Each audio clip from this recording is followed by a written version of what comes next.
Bien, a ver, siguiente vamos a ver. Entonces, tenemos válvulas ya auriculoventriculares, mitrales de la izquierda, bicúspide de la derecha, válvulas sigmoideas o también llamadas semilunares, ¿no? Que es la válvula aórtica y la pulmonar. Y el focus ahora es en la válvula aórtica. Sí, como sabemos, esa válvula aórtica se abre hacia arriba, ¿verdad? A diferencia de las auriculoventriculares que se abren hacia abajo. Es importante para conocer la fisiopatología, sobre todo, por ejemplo, en la onda dicrótica, que produce el retorno del flujo después de la sístole, que nos cierra la válvula y produce la onda dicrótica en el ciclo cardíaco. Entonces, esa válvula aórtica siguiente tiene tres senos. Un seno coronariano, uno no coronariano, uno derecho, uno izquierdo y uno no coronariano. ¿No? Coronariano derecho, coronariano izquierdo y no coronariano. Entonces, esos tres senos, izquierdo, derecho y no coronariano, son los que van a enfermarse. Y durante la apertura, esa apertura no va a ser una apertura adecuada, lo que va a disminuir el área efectiva de la apertura y va a constituir la estenosis aórtica, que puede ser leve, moderada o severa.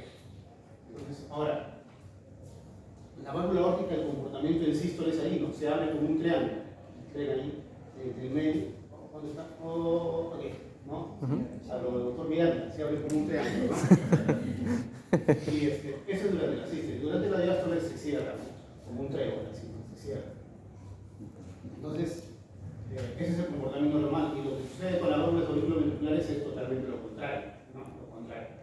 Bien, entonces tenemos válvulas que normalmente son, la válvula aórtica es trivalva, pero en algunos casos puede ser bivalva, ¿no? O una de las válvulas más atróficas, o una válvula, una apertura bastante dilatada. Ya, vamos al siguiente. Entonces, este es el componente de la válvula aórtica. Como vemos, tres velos, ¿no? Tres velos.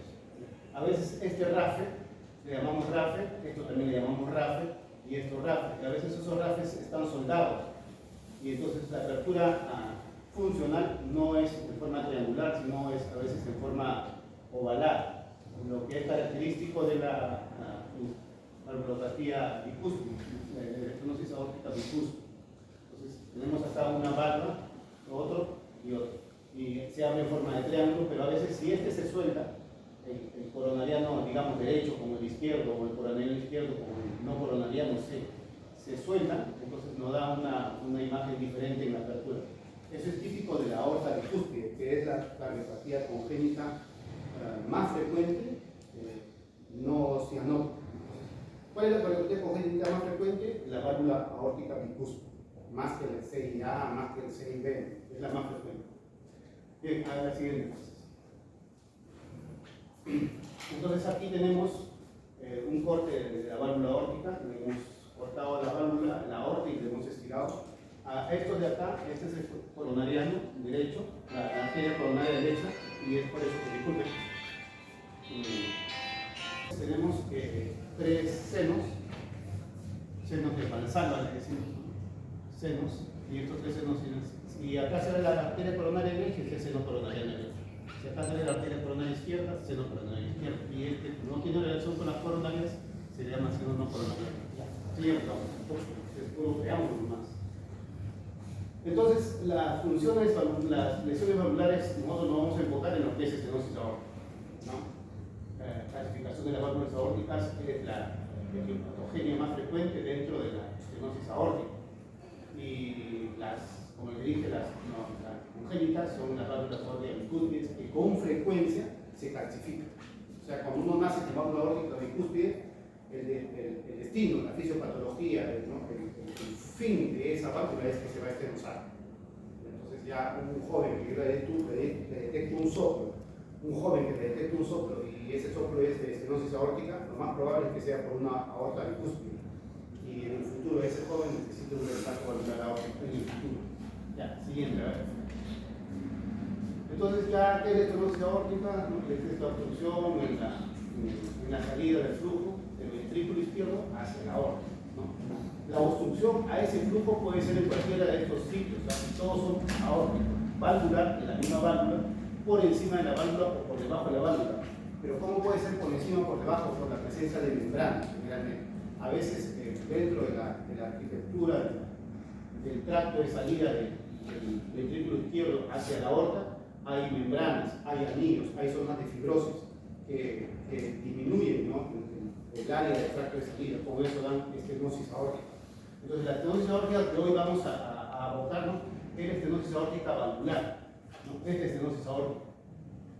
Pero puede haber infravalvular, o sea, puede haber una estenosis acá, o supravalvular, o sea, puede haber una estenosis ahí, ¿no? Entonces, esos también son estenosis aórticas, pero este es supra y este es infra. Cuando se trata de una membrana, de una deformación o de una fibrosis, ¿no? Aquí puede haber una estenosis. Entonces, vamos a abocarnos a esta, ¿no?, que es una válvula trivalva con estenosis. Y cuando hace estenosis, miren cómo hace la apertura, ¿no? La apertura se modifica. Y esta es una estenosis en una aorta bicúspide, ¿no? Este tricúspide, bicúspide, ambos estenóticos, ¿no? Bien, a ver si... Entonces, la etiología de la estenosis aórtica es, como digo, primero aorta bivalva, aorta subvalvular, supravalvular, y dentro de la adquirida tenemos, ahora ya no tanto, ¿no?, la reumática, y la calcificada es la más frecuente. Y dentro de las calcificadas, las esclerodegenerativas son las más frecuentes en la actualidad. Puede haber otras causas de estenosis aórtica adquirida, sí, son estas, ¿no? Por ejemplo, las enfermedades autoinmunes o inflamatorias crónicas dan hiperplasia y calcificación de la válvula aórtica, como de todo órgano, y pueden producir también estenosis. Pero en la actualidad, la causa, el tipo de estenosis aórtica más común es la calcificada degenerativa en la actualidad. Y en jóvenes es la aorta bicúspide. Ya, siguiente. Entonces acá tenemos pues la morfología, ¿no?, de esta válvula. Acá hay una válvula, digamos, normal, no coronariano derecho y coronariano izquierdo. Acá miren este es un rafé. Este rafé ha unido el estado válvula, no hay apertura, no hay separación. Entonces, esto, aunque anatómicamente es una trivalva, funcionalmente funciona, digamos, para la redundancia, como una bivalva, ¿no? Lo mismo en esta. Entonces, estas uniones, estos rafés, por ejemplo, en este caso es entre la coronaria derecha y el no coronariano. Este de acá, en este caso, el coronaria derecha y coronaria izquierda, o sea, velo coronariano derecho y velo coronariano izquierdo, ¿no? Y acá, por ejemplo, son una otra bivalva. En realidad, acá están juntas las dos coronarianas. Se han pegado, ¿no? Y este no coronariano. Y así, entonces, hay rafets que nos van a decir quién se unió, ¿no? La coronaria derecha con la coronaria izquierda, la izquierda con el no coronariano, y así. ¿Ya? Siguiente. Entonces, según la clasificación que le damos, la etiología de las estenosis aórticas se da en menores de 70 años, y este es más o menos su porcentaje de presentación. Como le dije, en menores de 70 años, la causa más frecuente es la aorta bicúspide. La más frecuente, de lejos respecto a las demás, y ese es el porcentaje. Entonces, si la pregunta es la causa más, no, o sea, la etiología más frecuente de estenosis aórticas en jóvenes es aorta bicúspide. ¿Seguido por quién? Seguido por la degenerativa, ¿no? Y por la posinflamatoria. Y después la degenerativa. Entonces, y cuando habla de postinflamatoria, es post-fiebre reumática y post-endocarditis. Entonces, tenemos en menores de 70 años bicúspide, post-inflamatoria, que es post-endocarditis o post-fiebre reumática, y como vemos acá, la degenerativa, ¿no?, que es menos frecuente, pero también se presenta en algunos pacientes. Y también enfermedades autoinmunes que están las postinflamatorias. Ya, al siguiente. Y en mayores de 70 años, ¿no?, ese es el porcentaje. Como vemos, la degenerativa es la más frecuente, ¿no? La degenerativa es la más frecuente, seguida por la aorta bicúspide, que evoluciona tardíamente a la estenosis, y luego las postinflamatorias. Entonces está bien definido quién es quién en menores de 70 y mayores de 70 años, ¿no?, como para cuando le estaban preguntas en el examen. Ya, siguiente. Ahora, la estenosis aórtica, ¿cuándo es una estenosis, digamos, algo significativa, ¿no?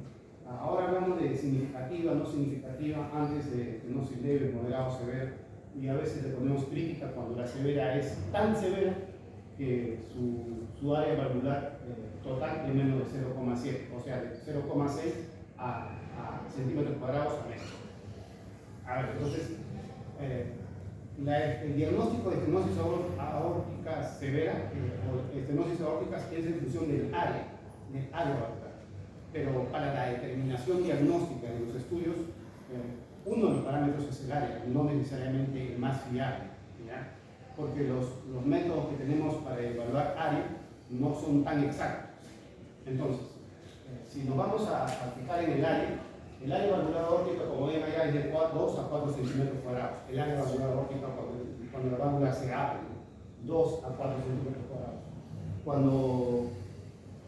Cuando está en menos de 1 centímetro cuadrado de área, se dice que es severo. Cuando está entre 1 y 1.5 moderado, y cuando es mayor de 1.5 es leve. ¿Cuál es lo normal? De 2 a 4. Pero recién, si es menos de 2, pero mayor de 2.5, uno dice que es leve. Entonces, hasta menos de 2 hasta 1.5, leve. De 1 a 1.5, moderado. Y menos de 1, severo. Y menos de 0,7, o mejor dicho, de 0,6 a menos, es crítico. Le decimos crítico. Y indexado por el área de superficie corporal, para la crítica tiene que ser 0,4 centímetros cuadrados por metro de superficie corporal, indexado al área de superficie corporal. ¿Ya? Entonces seguimos. ¿Qué nos causa la estenosis aórtica? Entonces, cuando hay una disminución gradual del área valvular aórtica, cuando hay una disminución gradual, lo que primero va a pasar es que hay una sobrecarga de presión. Recuerden, la estenosis aórtica y la hipertensión arterial son las causas más frecuentes de sobrecarga de presión. Nosotros tenemos dos tipos de sobrecarga: por presión o por volumen, ¿no? En el ventrículo izquierdo, sobrecarga de presión o sobrecarga de volumen. Entonces, cuando yo tengo una insuficiencia cardíaca o una insuficiencia mitral, lo que predomina es la sobrecarga de volumen. Y eso me da disfunción diastólica. Cuando hay una sobrecarga de presión, en una válvula cerrada, como la estenosis aórtica o aumento de la resistencia o de la postcarga, como la hipertensión arterial, lo que se va a producir es una sobrecarga de presión. Entonces acá lo que tenemos en la estenosis aórtica es una sobrecarga de presión. La sobrecarga de presión me da un patrón en el ecocardiograma y me da un patrón en el electrocardiograma que vamos a ver. ¿Qué me produce esa sobrecarga de presión? Como vemos acá, sobrecarga de presión un aumento de la postcarga y un aumento del estrés de pared. O sea que la tensión del ventrículo, de la fuerza tangencial del ventrículo, no horizontal. Si es la pared ventricular, la tensión se refiere a la fuerza de cizallamiento sobre la longitud, ¿no?, de la pared.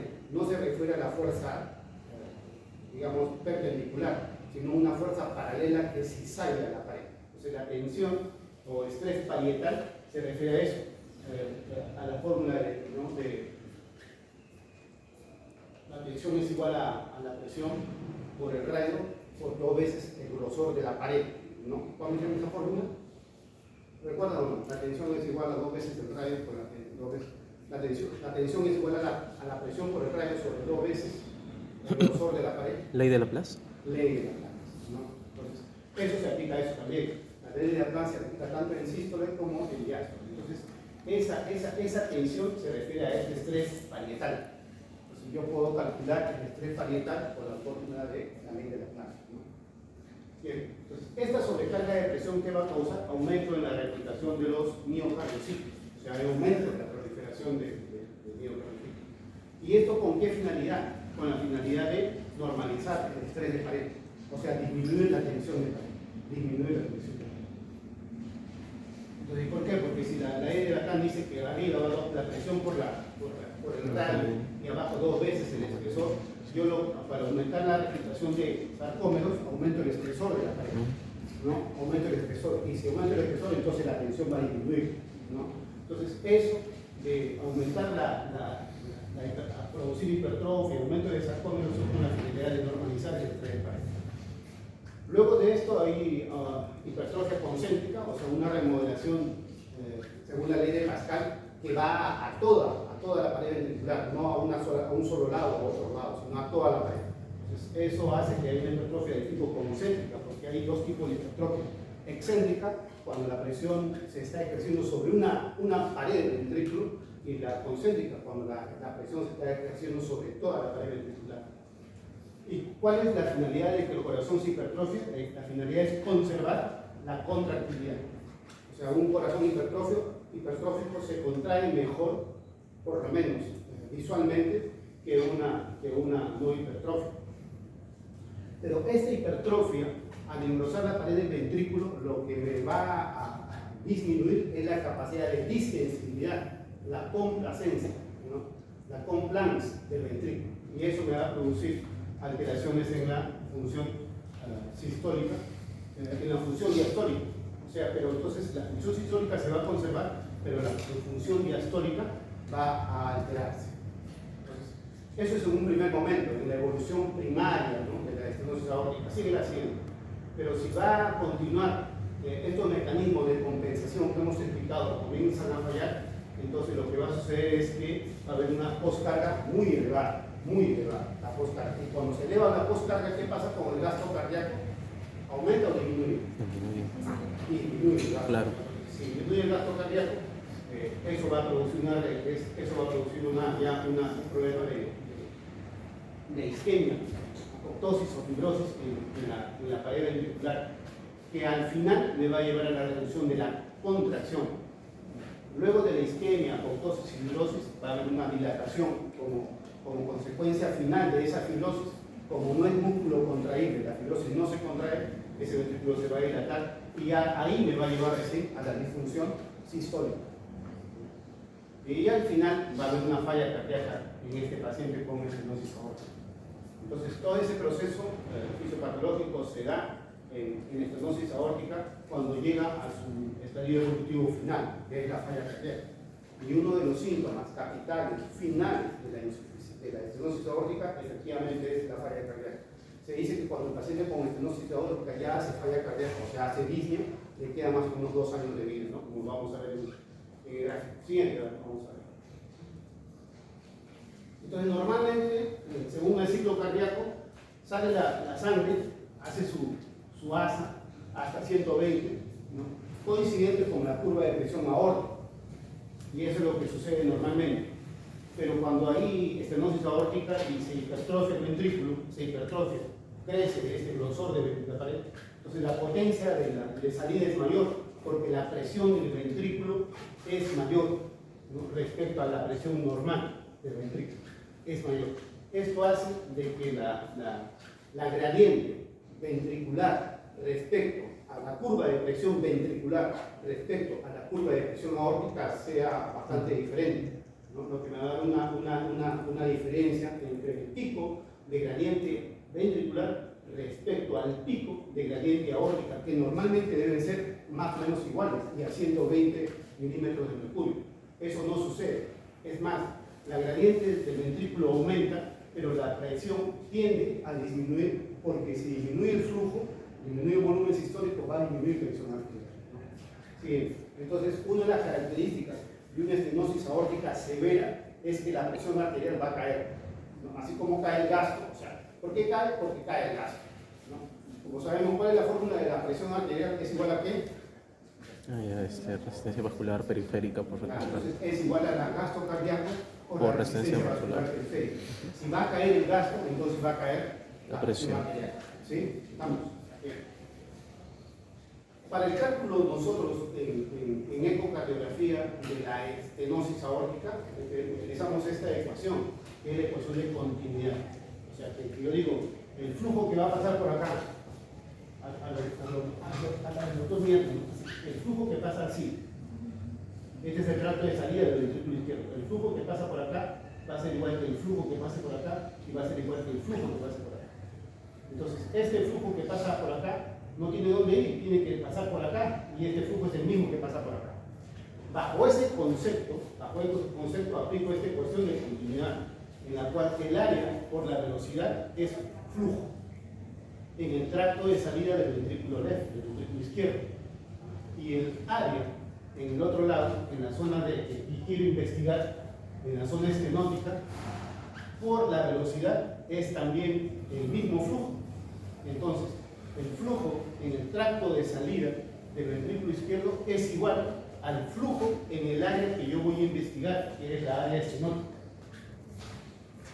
Y como flujo es área por velocidad, eso es lo que vamos a calcular acá. Este es el área del tracto de salida del ventrículo izquierdo. Y este es el área de la zona estenótica que no conozco. Esto yo lo puedo medir por ecocaligrafía, puedo medir el diámetro, puedo medir la velocidad de flujo por acá y entonces puedo hallar el gas por acá, el flujo puedo encontrar acá. Acá como no se puede ver, no se puede medir el área, pero sí puedo calcular el flujo, la velocidad del flujo, la velocidad. Entonces si yo puedo medir el área 1, puedo medir la velocidad en 1, puedo medir la velocidad en 2, puedo calcular el área en 2, que es el área estenótica. ¿Qué es el área estenótica? Es lo que yo puedo medir. Ya, siguiente. Entonces lo que decía, ¿no? Cuando la estenosis aórtica va avanzando, va presentando síntomas. Lo primero que presenta, supongamos que este paciente haga estenosis aórtica y nadie lo vea nunca y vaya a la evolución natural de la enfermedad. Va a la evolución natural de la enfermedad. Si este paciente con estenosis aórtica comienza a presentar angina entre los 5 y 6 años, a lo del doctor Miranda, a los 5 años, más o menos a los 3 años, avanza, a los 5 años antes de su muerte, comienzan a tener angina. 3 años antes de su muerte, comienza a ser 5. Y 2 años antes de la muerte, hace falla cardíaca. Entonces, ¿recuerdan el cuadrito que les dije de la fisiopatología? Esto está en relación a esto. O sea, en el punto 2 años antes de la muerte, este paciente comienza a hacer insuficiencia cardíaca, o sea, falla cardíaca. Entonces, cuando un paciente comienza con angina, yo digo, más o menos le quedan 5 años de vida, así que no hacemos algo. Comienza con angina, además de síncope, ya le quedan 3 años de vida. Cuando este paciente comienza a hacer falla, le quedan 2 años de vida. Si este paciente comienza a hacer falla más FA, ya le queda menos de 1 año de vida. ¿Ya? Entonces, más o menos así es la evolución natural de la enfermedad, si es que no hiciéramos nada por ello. Entonces, recuerden la secuencia: angina, síncope, disney. Angina, síncope, disney. Esa es la secuencia natural. Pero en un primer momento, si la estenosis aórtica es leve, puede ser asintomática, ¿no? De tal manera que según las guías nosotros vamos a operar a un paciente con estenosis aórtica cuando es sintomático. Eso no pasa con la insuficiencia mitral. En la insuficiencia mitral, hecho el diagnóstico, el paciente de insuficiencia mitral severa tenga sintomatología o no, ese paciente tiene indicación quirúrgica. En cambio, para la estenosis aórtica se exige que sea sintomático. Si no hay sintomático, o sea, no hay síntomas, no debería ir todavía a recambio valvular aórtico. ¿De dónde eres?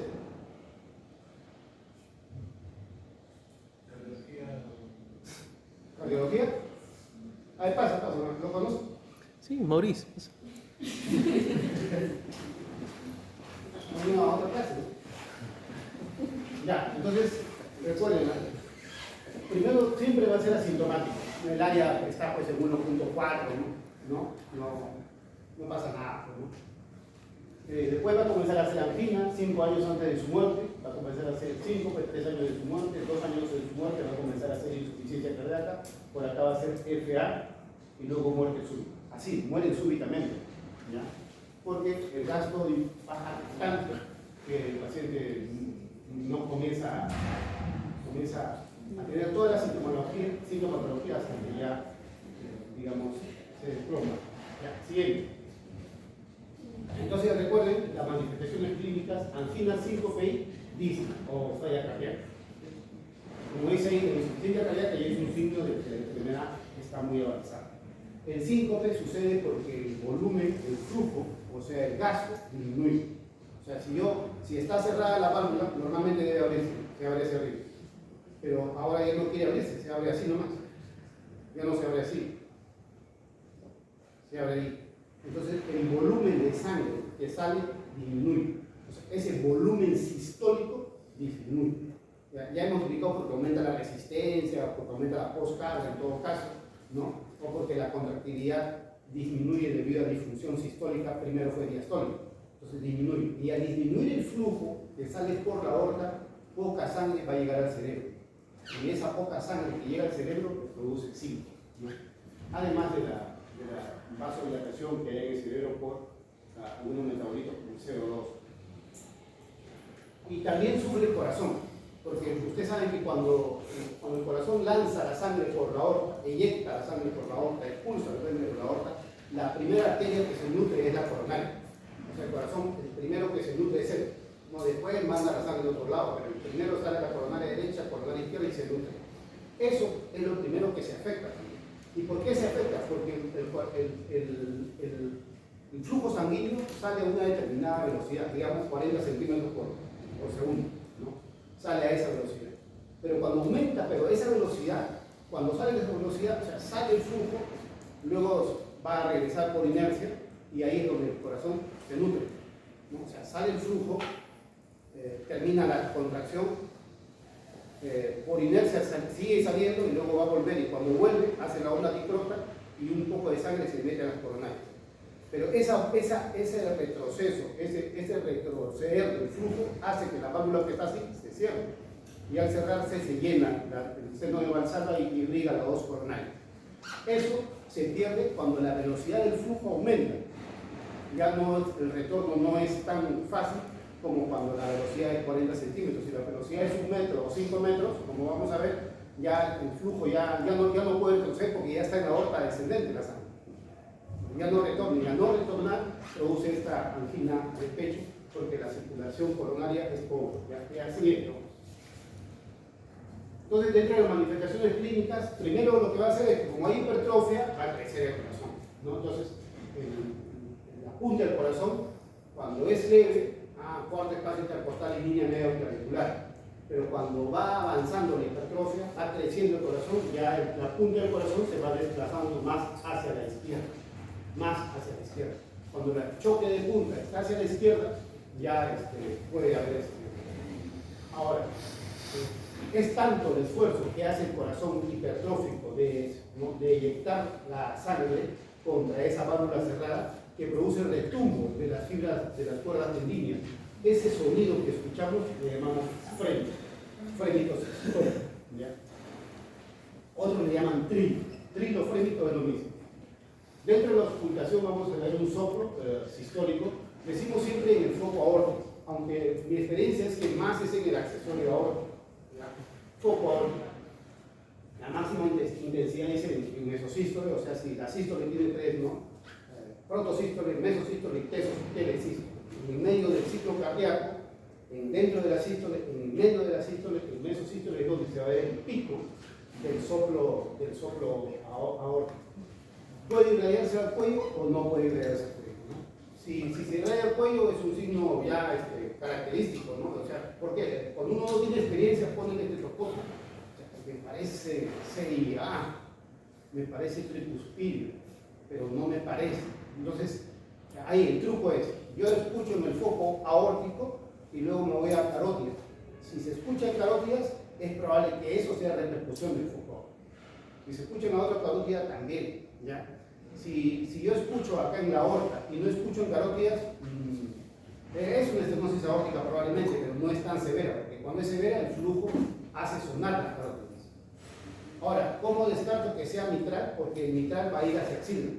Yo escucho en la mitral y digo, pero me parece mitral también porque lo escucho entre los dos. Entonces, ausculto axila. Si se escucha en axila, ya no es aórtico, es mitral. Ya no es aórtico, es mitral. Y el truco para el foco pulmonar es que si yo estoy pensando en CIA, el segundo ruido va a estar desdoblado. Y el tricuspidio es que es en barra, pues, el foco. Bueno, mientras se va poniendo dura la válvula aórtica porque se está esclerosando, va a ser como una bisagra que se oxide. Entonces cuando la sangre empuja para abrir la válvula, esa válvula que está llena de calcio va a sonar. Eso se llama chasquido de apertura. chasquido de apertura. Entonces, en la válvula que está esclerosada, que no es complaciente, va a sonar para abrir. Ese sonido le vamos a llamar chasquido de apertura. Como la válvula aórtica normalmente se abre primero que la válvula pulmonar, cuando hay una estenosis aórtica hay un retraso en la apertura de la válvula aórtica, hace que el pulmonar sea primero que la aórtica. A eso le llamamos desdoblamiento paradójico del segundo ruido. ¿Ya? Y cuando ya está muy avanzada la esclerosis de la válvula aórtica, ya la válvula aórtica casi ni se abre, ya no hay casi segundo ruido. O sea, disminuye la intensidad de su sonido. A eso le llamamos disminución del segundo ruido cardíaco. Y eso es un signo casi patognomónico de la estenosis aórtica severa. O sea, cuando yo escucho un soplo sistólico en el foco aórtico y ya no escuche segundo ruido cardíaco, eso es estenosis aórtica severa. Y eso es lo que más frecuentemente escuchamos nosotros cuando queremos decir, oiga, me parece severa o me parece moderada. Entonces, si yo escucho un segundo ruido cardíaco perfecto, estenosis aórtica leve, si es que hay solo. Y escucho segundo ruido normal, estenosis aórtica leve. Yo escucho el soplo y escucho segundo ruido más o menos disminuido, moderado. Si yo escucho el soplo y no escucho segundo ruido, severo. Entonces hay que aprender a escuchar el segundo ruido, porque me va a decir si es moderado, ¿no? Si es severo o si es leve. Pero no solamente ese patrón, eso es clínico, estoy hablando de la cuestión clínica. Como se demora en salir la sangre porque la válvula está cerrada, eso va a hacer que la onda de presión del pulso que llegue a la radial va a demorar. Y eso es el pulso tardus partus.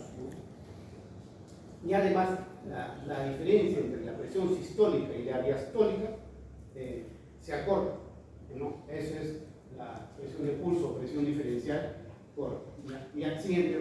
Vamos avanzando. Entonces, esto es, digamos, un gráfico del ciclo cardíaco. Como vemos acá, en celeste tenemos la curva de presión ventricular.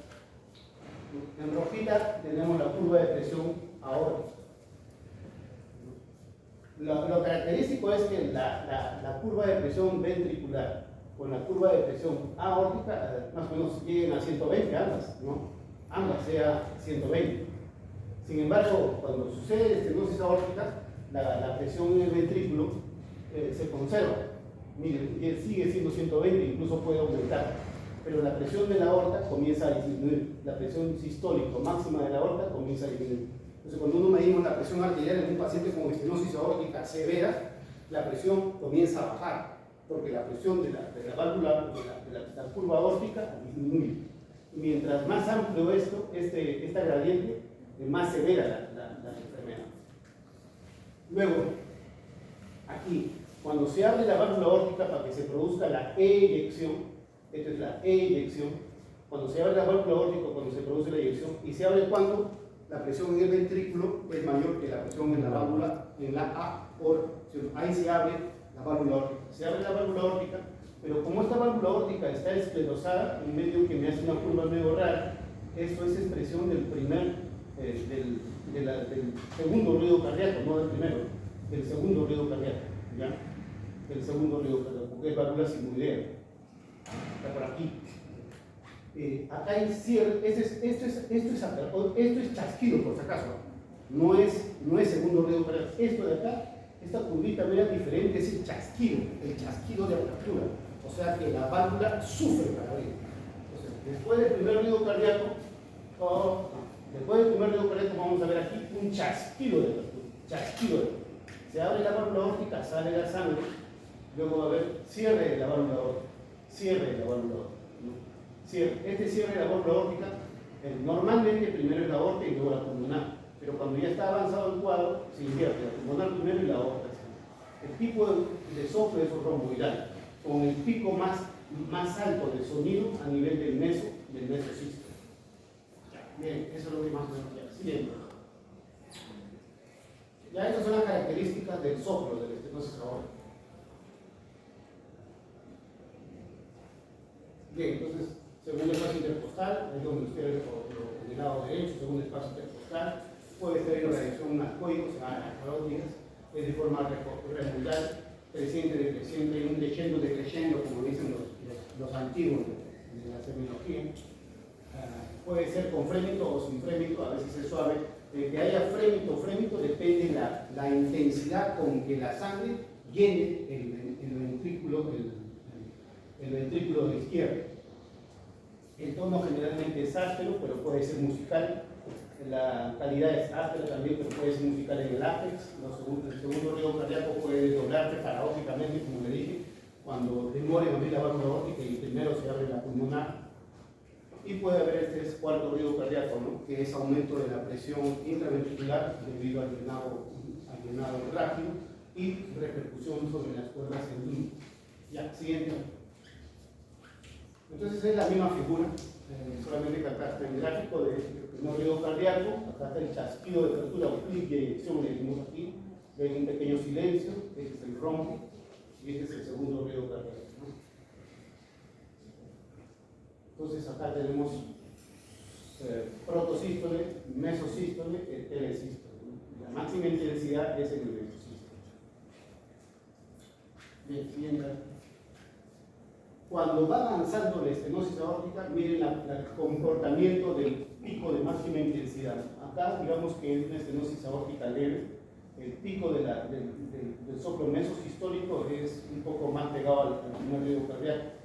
Pero conforme va avanzando la estenosis aórtica, el pico se hace más central. El pico del sonido, o sea, la máxima intensidad del sonido del soplo.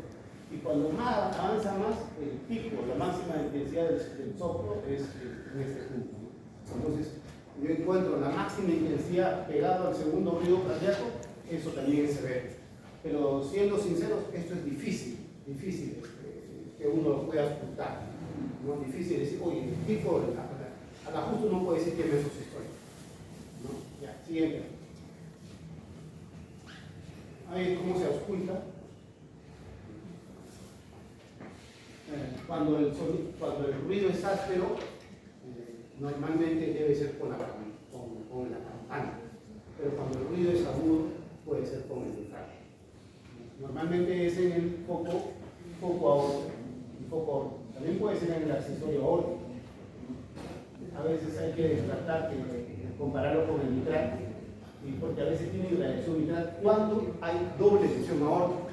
O sea, cuando hay estenosis más insuficiencia, uno puede escuchar incluso soplos acá en el foco mitral.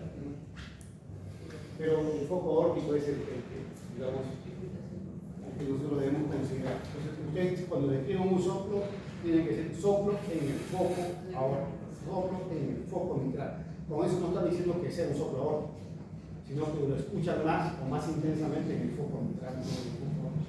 Ya, muy bien. ¿Cuándo aumenta el soplo? Cuando aumenta el volumen de llenado, ¿no? Cuando aumenta el gasto, cuando aumenta el retorno venoso, cuando aumenta el volumen de llenado, cuando aumenta el volumen sistólico, aumenta el soplo. O sea, cuando aumenta el volumen sistólico va a aumentar la gradiente. Y al aumentar la gradiente aumenta el soplo, porque la gradiente es presión. Entonces, a mayor presión, a mayor velocidad de desplazamiento de la sangre a través de la válvula aórtica, el sonido va a aumentar. ¿Y cuándo aumenta? Cuando yo aumento el retorno venoso. Y pues, si yo aumento el retorno venoso, aumento el volumen de eyección. Entonces, aumento del volumen de eyección implica aumento en la intensidad del sonido del soplo. ¿Cuándo aumento yo el volumen de eyección? Como dice ahí, ¿no? Cuando me pongo de cuclillas, cuando me acuesto, cuando me tiro hacia adelante, ahí aumento el volumen de eyección. Sin embargo, cuando estoy parado, por gravedad, el volumen cae, el retorno venoso cae. No hay un eficiente retorno venoso. Y entonces el volumen de eyección disminuye y la intensidad del soplo disminuye. Ya, siguiente. Este es un electrocardiograma en el cual vemos pues, la hipertrofia típica, ¿no? De una estenosis aórtica, y las ondas R bien elevadas. Recuerden que para decir yo que tiene hipertrofia, la R en B5 más la S en B1 deben sumar 35 guaraíes, ¿no? Para decir que por zócalos hay hipertrofia. Pero antes de la hipertrofia tiene que haber sobrecarga, ¿ya? Sobrecarga, inversión del elemento ST y onda T, sobrecarga. Entonces, ¿por qué? Porque la sobrecarga es difusión tónica, que sucede primero, y la hipertrofia es producto de la disfunción sistólica. Entonces, cuando yo tengo un electrocardiograma y yo piense que puede ser estenosis aórtica, tiene que haber hipertrofia y sobrecarga del ventrículo izquierdo. ¿Ya? Hipertrofia y sobrecarga. Ya siguiente. Y también crecimiento auricular izquierdo. ¿Ya? Eso lo digo para entender. Cuando hay estenosis aórtica severa, entonces hay aumento del tamaño, por la hipertrofia aumenta el tamaño del ventrículo izquierdo. Y lo que va a suceder es que el ápex va a desplazarse hacia la izquierda, más hacia la izquierda, ¿no? Más hacia la izquierda. El índice cardiotorácico normalmente es 0,55 y aumenta con la estenosis aórtica. Bien, siguiente. En el ecocardiograma nosotros el método diagnóstico, el gol estándar para definir una estenosis aórtica es el ecocardiograma. Nosotros decimos ya, o sea, la epidemiología nos ayuda, ¿no? Pero el diagnóstico lo hacemos con el ecocardiograma, el diagnóstico de exacto, porque con eso vamos a decir cuánto de área hay, cuánto de gradiente de presión hay y la repercusión hemodinámica que pueda tener esta estenosis. Entonces, ¿qué hacemos en el ecocardiograma? Identificamos la etiología, si es por aorta bicúspide o es degenerativa, esclerocalcificada. Determinamos la repercusión hemodinámica. ¿Qué significa esto? Que cuánto ha dañado a las cámaras la hipertrofia o la estenosis aórtica. Evaluamos el estado de contracción del corazón. Recuerden que al final de la estenosis aórtica hay disfunción sistólica, o sea, fracción de eyección disminuida. Estimamos el área de la válvula aórtica, cuánto se ha cerrado, cuánto se ha estenosado, y valoramos las gradientes, cuánto de gradiente de presión, que es lo más característico para hacer el diagnóstico dentro de los parámetros hemodinámicos determinados por ecocardiograma. Por ecocardiograma nosotros decimos estenosis aórtica severa, no tanto fijándonos en el área, sino en el gradiente medio. A ver, sigue, para que veamos. Entonces, esta es la fórmula que utilizamos para calcular el área, la ecuación de continuidad, donde dice que la velocidad en el tracto de salida por el área del tracto de salida, esto es un flujo. Este flujo va a ser igual a este otro flujo, que es la velocidad en la zona de estrechez, por el área en la zona de estrechez, que es lo que yo voy a calcular. Pero este flujo es un flujo biológico, no es un flujo físico, o sea, es un flujo no newtoniano, no sigue los parámetros de la física o la hemodinámica clásica. No sigue. Entonces, ¿qué pasa? Como es un fluido que avanza en forma elíptica y no avanza en forma de la columna de mercurio, tiene velocidades diferentes en el recorrido de ese flujo, ¿no? De tal manera que la línea media del flujo tiene más velocidad que la línea que las capas que están pegadas al endotélio. Entonces es parabólico el movimiento. Entonces, ¿qué hacemos porque hay varias velocidades? Integramos velocidad-tiempo. La integral de velocidad-tiempo de ese flujo vamos a considerarlo como velocidad. Y entonces ya no ponemos velocidad simplemente, sino integral velocidad-tiempo que lo calcula el software del sistema. Entonces, esto determina la velocidad media de ese flujo parabólico, que es el flujo sanguíneo, ¿no? Que lo describió, ¿cómo se llama el que describió? Las velocidades. Más de 2000 flujo turbulento, menos de 2000 flujo no laminar. No recuerdo.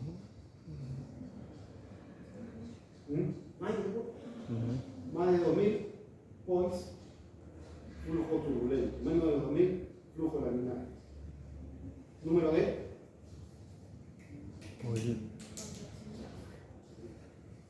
no recordaría uno.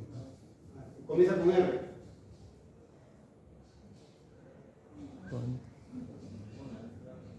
Cuando un flujo produce sonido, es un flujo. Cuando un flujo produce sonido, o sea, los flujos biológicos no deben producir sonido, ¿no? Ni flujo en la carótida no deben producir, no, nosotros yo escucharía pues un flujo carótido, ¿no? Entonces, si un flujo produce sonido es porque la velocidad está aumentando. Y ya se sabe que si es mayor de 2000 reinos, esa velocidad va a producir sonido. Alors, Bilder, el flujo está aumentado y produce sonido. Se sabe ya que más de 2000 reinos, eso va a producir sonido. Entonces, ya, ¿por qué les expliqué eso? Ya, la cuestión es que el área lo voy a calcular de esa forma, la siguiente. No sé por qué les explico. Entonces, con el ecocardiograma voy a calcular el área, ¿no? Entonces, el área del tracto de salida por la velocidad del tracto de salida sobre la velocidad de la zona estenótica, de la estenosis aórtica, es igual a cómo voy a calcular el área valvular aórtica. Entonces, ahí miren cómo en el ecocardiograma yo puedo calcular esto de acá es el diámetro del tracto de salida. La mitad de esto es el radio. Entonces, si este es un círculo, este diámetro del tracto de salida, la mitad es el radio, yo con eso calculo esta área, el área del tracto de salida, esta área. La sangre va a pasar por acá y yo voy a calcular acá la velocidad. Esta velocidad, o la integral tiempo-velocidad, es la que va a estar acá. ¿Ya? Y luego voy a calcular la velocidad acá, que es la velocidad en la zona de estrechamiento. Esa velocidad va acá. Va acá. ¿Ya? Entonces, de esa manera calculo el área valvular aórtica, que es esta área que yo no puedo medir. Miren, esta área que está acá. Esta es el área estenótica. Esta no, este es el tracto de salida. Este es el tracto de salida. Esta de acá, donde la válvula aórtica está estenótica. Entonces, yo tengo, este es el flujo del tracto de salida. Entonces, como son varias velocidades, miren cómo acá hay una velocidad, otra velocidad, o sea, son varias velocidades, es un movimiento parabólico. Entonces, acá se hace integral tiempo-velocidad, el BTI le llamamos. El BTI de esto es la velocidad, el BTI por el área que le he medido acá, eso es todo el flujo. Y eso de acá lo divido entre la velocidad, esta velocidad, que es la velocidad aquí, en la zona estenótica. Es la velocidad ahí en la zona estenótica, aquí en la zona estenótica. De esa manera yo calculo el área valvular aórtica. Y se dice que es severa cuando la velocidad, por ejemplo, pasa más de 4 metros por segundo. La velocidad normal de la aorta en nosotros es 40 centímetros por segundo, aproximadamente, unos 50 centímetros por segundo. Entonces, cuando es mayor de 4 metros por segundo, ya yo sospecho que hay estenosis aórtica. Pero el patrón que manda es la gradiente media. La gradiente media. La gradiente media más de 40 ya me dice que esa estenosis es aórtica, severa, ¿no? O el área. Pero esta ecuación de continuidad, digamos que no es tan exacta, ¿no? No es tan exacta. Lo que es más exacto es que cuando nosotros medimos nuestra gradiente, y esa gradiente de velocidad, que según la ecuación de King, ¿cómo se calcula la presión? Con velocidad. ¿Presión con velocidad? ¿Cuál es la fórmula? No es la de La presión Bernoulli. es igual a 4 veces. La de Bernoulli. Poiseuille. Fórmula de Poiseuille, ¿no? Que dice que la presión es igual a 4 veces la velocidad adecuada. ¿No? La fórmula simplificada. Entonces, yo mido la velocidad acá. Yo mido la velocidad de esa manera puedo calcular la presión y eso se llama gradiente de presión. Esa gradiente de presión media, si es mayor de 40, eso es lo que me va a definir en principio, digamos, el punto más importante para definir estenosis aórtica. También yo puedo sospechar cuando, por ejemplo, la relación entre el BTI del tracto de salida, este BTI, sobre el BTI de la válvula aórtica estenótica es menor de 0,25. También puedo sospechar de estenosis aórtica. El trazado, el BTI, como le digo, es un trazado que le hacemos así. Consideramos acá 0,06 todas las velocidades, ¿sí? Y ahí sacamos una velocidad integral tiempo. Bien, siguiente. Entonces, acá el dato más importante es la gradiente media. La siguiente. Y estos son los valores, ¿no? Para hablar de leve, moderada y severa. Como vemos, para que sea leve, es este valor, moderado y este severo. ¿Recuerdan? Severa. Severa. Y si yo indexo, son estos valores, ¿no? ¿Indexo a qué? Al área de superficie corporal. Muy bien. Siguiente. Ahí está cómo calculamos el BTI. hacemos el trazado por todo el borde del flujo aórtico y con eso calculamos la máquina, nos va a sacar la velocidad, la gradiente máxima y la gradiente media. A nosotros nos sirve la gradiente media. Este nos sirve. Si es menos de 20, la estenosis es leve. Si es entre 20 y 40, la estenosis es moderada. Si es más de 40, la gradiente media, la estenosis es severa. Ese es el parámetro que más utilizamos, ¿no? Ya, siguiente. Y este es un cateterismo cardíaco, en el cual, como hemos visto en el ciclo cardíaco, se dispara, ¿no? Se dispara la gradiente del ventrículo, se dispara respecto a la gradiente de la válvula aórtica, ¿no? Respecto a la gradiente de la válvula aórtica. Entonces, este gradiente pico-pico, que es un dato exacto de la gradiente más exacto que nuestra gradiente media. Pero nadie, para hacer el diagnóstico de estenosis aórtica, hace cateterismo, ¿no? Nadie. ¿Es un método exacto? Sí, pero nadie hace para diagnosticar estenosis aórtica, hacemos cateterismo. Los pacientes, cuando se operen, van a ir a cateterismo, porque hay que investigar las coronarias, para ver las coronarias. Entonces, hay un viejito que se opera de estenosis aórtica, y si tiene una arteria obstruida, en ese acto operatorio se le cambia la válvula y se le pone un bypass. Entonces, todo paciente mayor de 40 años que tiene que ir a un reemplazo valvular aórtico, se le hace el examen de ecocardiograma, se determina que tiene estenosis aórtica, pero antes de hacer el cambio valvular, tiene que ir a cateterismo, pero para determinar cómo están sus arterias coronarias, no para medir la presión. Ya, sigue. Entonces, este es un gráfico, ¿no? Estoy en plena zona de estenosis aórtica, de la gradiente de presión ventricular, la gradiente aórtica, del pico-pico, y ahí salgo, ¿no? Ya, siguiente. El tratamiento, entonces, si es leve, vigilancia periódica, se dice que puede hacer un ecocardiograma cada 3 años. Si es moderada, vigilancia periódica y puede hacer un ecocardiograma cada 2 años. Si es severa, eso depende. Ya, si es severa, ya tiene indicación quirúrgica, pero no es el momento quirúrgico. El momento va a ser cuando tenga síntomas. Entonces, una cosa es, o sea, ese paciente tiene 70 años, tiene estenosis aórtica severa, no tiene síntomas, todavía no es el momento operatorio. Cuando comience síntomas, va a ser el momento operatorio. Pero eso es en nuestra realidad. Nosotros esperamos que tenga síntomas. Pero según las nuevas guías, no hay que esperar que tenga sintomatología del paciente, porque eso indica disfunción sistólica, ¿no? Lo mejor es operarlo con una buena función sistólica. Entonces, nosotros a veces esperamos esto, ¿no? La estenosis aórtica severa con disfunción del ventrículo izquierdo, pero esto no se debe esperar, ¿no? Se debe operar cuando está acá, estenosis aórtica severa, y valorar. Si tiene 70 años, operar, pero si tiene estenosis aórtica severa y tiene 90, ya no es tanto, ¿no? Ya no la necesidad es manejo médico. Entonces, vemos la edad, vemos la condición del paciente y de acuerdo a eso se define, ¿no? Cuando el paciente tiene 90 años y ya pues tiene que operarse porque está sintomático, la indicación es reemplazo valvular aórtica sin corte, lo que le llamamos TAR, ¿no? Reemplazo valvular aórtico sin corte, sin abrir el pecho al paciente, sino a través de un catéter, ¿no? Que se implanta una válvula sobre la válvula aórtica nativa. Eso lo llamamos TAR, ¿no?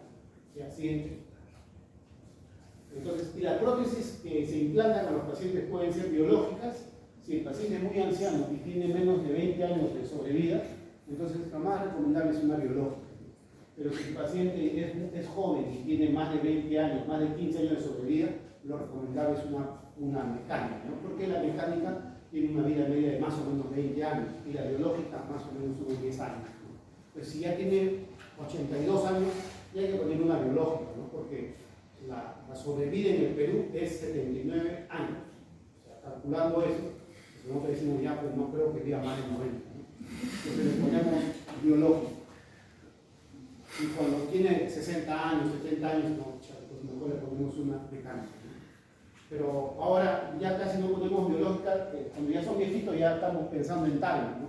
Más que en pecho abierto biológico. Recuerden, el TAVI también es biológico, pero es a pecho cerrado. Este es biológica, pero con pecho abierto, como se hacía antes. Entonces este es el TAVI, Vamos a hacer un catéter, ese catéter llega hasta la válvula aórtica y luego se libera y se queda esta válvula ahí, bivalva, ¿no? Hay un concepto un poco diferente, que solamente para que entiendan que a veces hay estenosis aórtica, pero cuando la función sistólica ya está disminuida, la gradiente baja. O sea que cuando la contracción del corazón ya decae mucho, ya no produce gradiente porque no hay fuerza para expulsar la sangre. El paciente está en estenosis aórtica severa, pero no estamos convencidos porque no da una buena gradiente. Entonces, esos casos hay que evaluarlos de manera diferente. Para eso calculamos el volumen sistólico. Esto es lo tradicional, lo que hemos explicado, ¿no? Estenosis aórtica moderada, vigilancia, no pasa nada. Actuamos según lo que digan los trailers. Estenosis aórtica severa, vemos dos condiciones. ¿Tiene síntomas o no tiene síntomas? ¿Tiene síntomas o no tiene síntomas? ¿Ya? Si tiene síntomas, debe ir a cirugía, indicación clase 1. Si no tiene síntomas, pero tiene fracción de eyección baja, debe ir a cirugía. Recuerden, o sea, no solamente los sintomáticos, sino que si tiene fracción de eyección baja, es porque ya tiene disfunción sistólica y debe ir a cirugía. Esto es lo que no habitual. Pero ¿qué pasa con estenosis aórtica con gradiente baja?